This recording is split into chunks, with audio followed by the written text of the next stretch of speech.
They say some houses never let go of what dies inside them.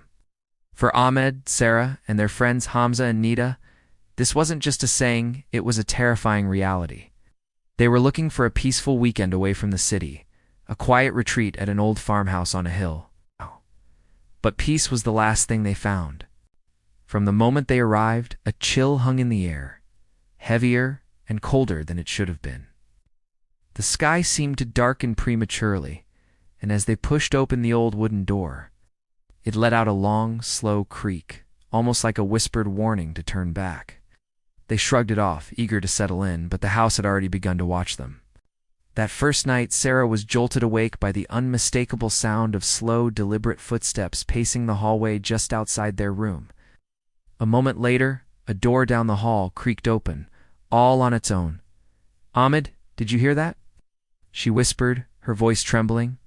But Ahmed was already out of bed, his body rigid, staring into the darkened hallway.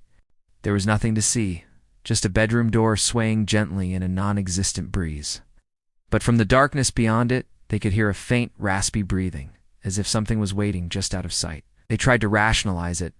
The next morning, old houses make strange noises, drafts can move doors. But the feeling of being watched never left them. That night, the house's games grew bolder. Hamza was startled by a series of knocks on the front door, 3 slow, heavy thuds. He went to answer it, expecting a lost traveler, but when he opened the door, the porch was empty. As he turned back inside, confused, the massive wooden door slammed shut behind him with a deafening boom.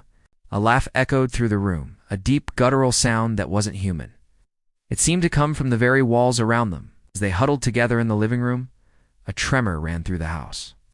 The mirrors lining the hallway began to vibrate violently, and in their reflections, they saw a horrifying sight.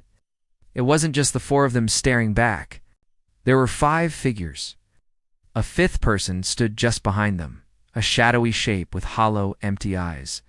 Panic set in. They had to get out. They scrambled for the front door, the one that had just slammed shut, but it wouldn't budge. No matter how hard they pushed and pulled, it was as if an immense force on the other side was holding it closed. Suddenly, the lights flickered and died, plunging them into absolute darkness. A disembodied whisper slithered through the air, seeming to come from everywhere at once. "You opened my door. Now it stays open forever." The chilling whisper was followed by the sound of heavy chains being dragged across the floorboards, growing louder and closer. With a final, explosive crash, the front door burst open, ripped from its hinges. Standing in the doorway was not freedom, but a towering shadow. Its form indistinct except for 2 burning red eyes and what looked like fresh blood dripping from its long, clawed hands. The shadow glided towards them, whispering their names one by one in that same raspy voice. Their screams were swallowed by the house. They ran, desperate to find an exit, crashing through windows and kicking down doors.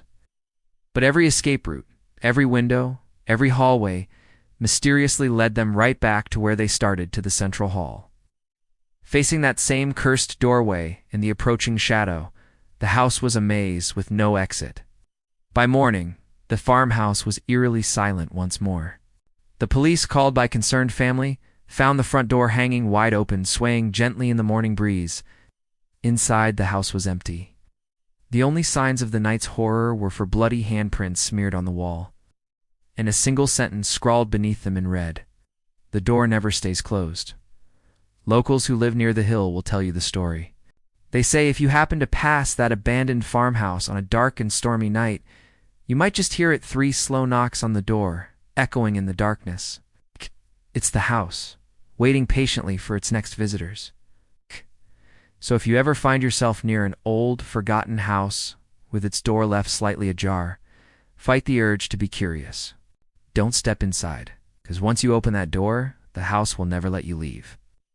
If this story sent a shiver down your spine, make sure to hit that like button and subscribe for more tales from the dark.